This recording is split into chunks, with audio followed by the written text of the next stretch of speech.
আমার লগে সাথী ভাই 14 জন মিলে আইনটা পার করে দিচ্ছে। কুড়িগ্রামের সীমান্তে আবারও অবৈধ পুশিং করে ভারতীয় নাগরিকদের বাংলাদেশে ঠেলে পাঠানোর চেষ্টা করা হয়েছে।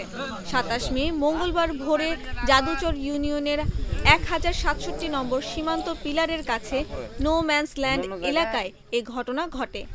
ভারতীয় সীমান্তরক্ষী বাহিনী বিএসএফ ১৪ জন নারী ও পুরুষকে জোর করে বাংলাদেশের সীমান্তে পাঠিয়ে দেয়। স্থানীয়রা জানান, বিষয়টি আঁচ করতে পেরে বিজিবি বাধা দেয়। এরপর বিএসএফ ৪ রাউন্ড ফাঁকা গুলি ছোড়ে। বিজিবি গুলির ঘটনা অস্বীকার করলেও উভয় পক্ষের মধ্যে উত্তেজনার সৃষ্টি হয়। ভোর রাত ৪ ঘটিকার সময় ভারতের নাগরিক তারা স্থায়ীভাবে আসামের বাসিন্দা। শিক্ষক আছে, ৫ জন মহিলা মানুষ আছে এবং বাকিগুলো এবং বয়স্ক এবং ইয়ং মানুষ সহ তাদেরকে রাত্রে অবৈধভাবে পুশিং করে। এখানে বাংলাদেশে প্রবেশ করানোর পর বাংলাদেশের বিডিআররা তাদেরকে ফেরত দেওয়ার জন্য লঞ্চে নিয়ে যায়। সেখানে তারা অবস্থান করতেছে, কিন্তু তাদের সাথে কথা বলে জানা গেল তারা অরিজিনালি ভারতের বাসিন্দা এবং আসামে তারা থাকে, তাদের নাগরিকত্ব আছে, তাদেরকেও অবৈধভাবে বাংলাদেশে অনুপ্রবেশ করেছে। জামালপুরের বিজিবির পক্ষ থেকে বলা হয়, বিএসএফ অবৈধভাবে পুশিং করতে চাইলে বিজিবি বাধা দেয়। এই ব্যক্তিরা কোন দেশের নাগরিক তা এখনও নিশ্চিত নয়।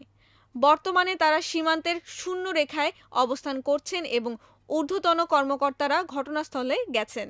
সকাল ৯:৩০ পর্যন্ত ঠেলে পাঠানো ১৪ জন নো ম্যানস ল্যান্ডেই অবস্থান করছিলেন। তাদের মধ্যে ৯ জন পুরুষ এবং ৫ জন নারী। আমার স্টেট হইল আসাম, ইন্ডিয়ার আসামের মধ্যে। হঠাৎ কালকা করলো কি ডিটেনশন ক্যাম্পের তো নামার হলো এলো, এই যে এখানে গেটটার নাম কি আমি তো চিনি না, এই গেটের মধ্যে লয়ে এলো। আন্না পরে ফজর নামাজের আগে এখান দিয়ে আমার লগে সাথী ভাই ১৪ জন মিলে আইনটা পার করে দিচ্ছে।